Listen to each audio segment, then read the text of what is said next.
Selamat malam saudara-saudara, marilah kita bersama menyatukan hati dalam doa malam hari ini, Kamis 15 Desember 2022. Mari kita berdoa. Terima kasih Tuhan untuk hari ini yang boleh Engkau berikan kepada kami. Sepanjang hari ini ada begitu banyak pikiran, perkataan, dan perbuatan dalam diri kami. Kini waktunya kami untuk meneduhkan hati dan pikiran. Waktunya bagi kami untuk berdiam hingga suara-Mu yang kami dengar. Berkatalah kepada kami ya Tuhan, kami siap untuk mendengarkan. Amin. Bacaan Alkitab dari Galatia pasal 2 ayat 23 hingga ayat 29. Sebelum iman itu datang, kita berada di bawah pengawalan hukum Taurat dan dikurung sampai iman itu telah dinyatakan. Jadi, hukum Taurat adalah penuntun bagi kita sampai Kristus datang, supaya kita dibenarkan karena iman. Sekarang iman itu telah datang.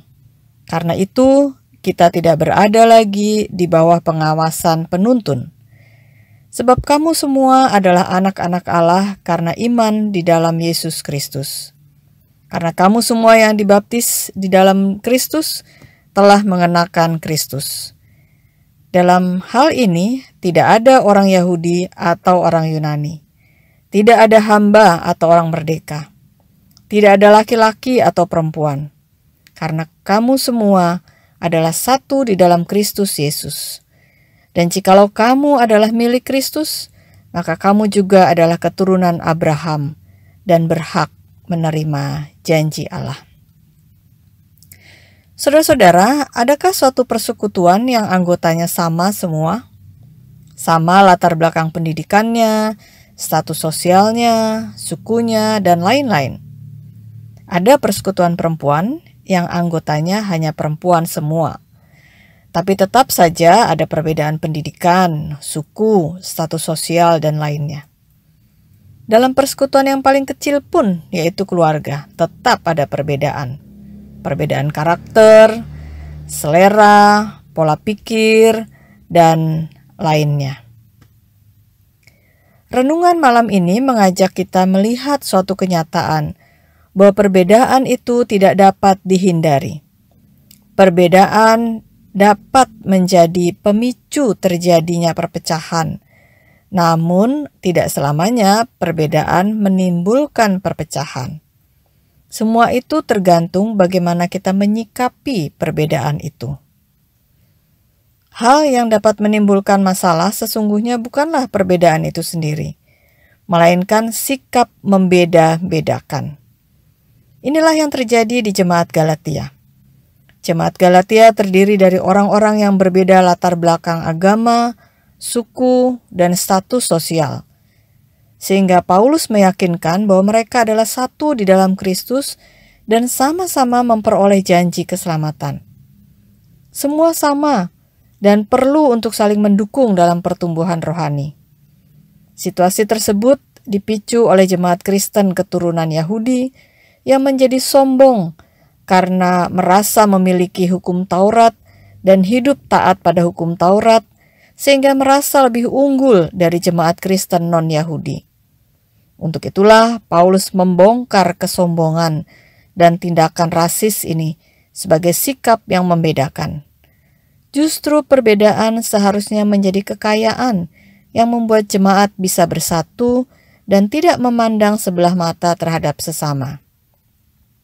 Perbedaan tidak bisa dihindari, tapi perbedaan tidak akan menjadi masalah jika tidak ada pembedaan atau sikap membeda-bedakan.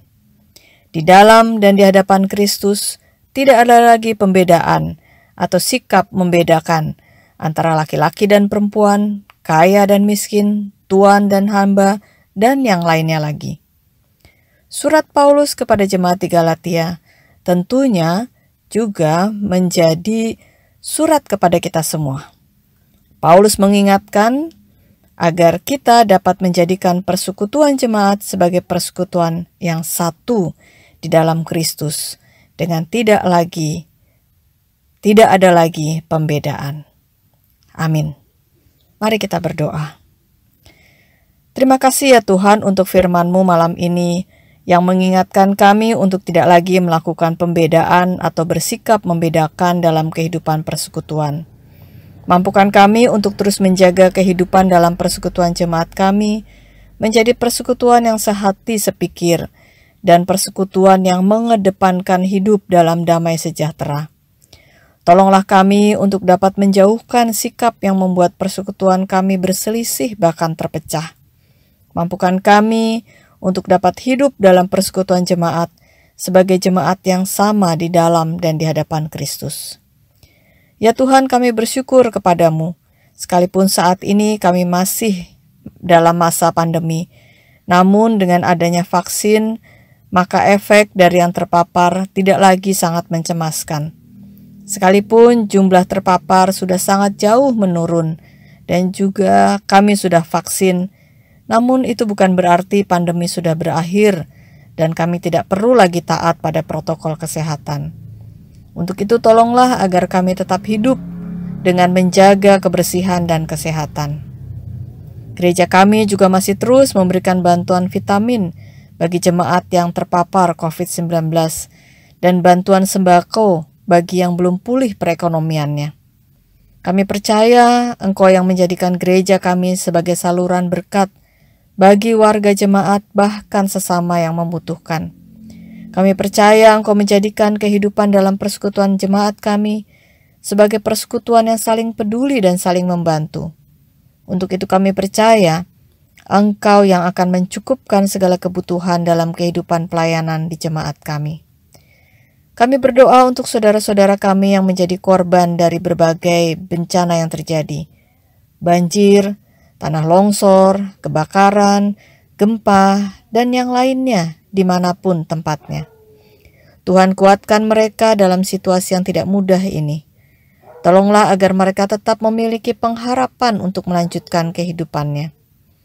Pakailah kami untuk dapat memberikan bantuan, karena kami percaya bahwa apa yang kami miliki asalnya dari Engkau untuk dapat kami salurkan kepada sesama yang membutuhkan. Engkau memberikan malam untuk kami pakai sebagai waktu istirahat. Tolonglah kami untuk dapat menggunakan waktu istirahat kami dengan baik, dan esok Engkau boleh membangunkan kami untuk kembali melakukan segala aktivitas kami. Bagi saudara-saudara yang harus tetap bekerja di waktu malam, Tuhan berikan kesehatan dan kekuatan, agar mereka dapat menjadi berkat bagi banyak orang yang membutuhkan mereka di waktu malam.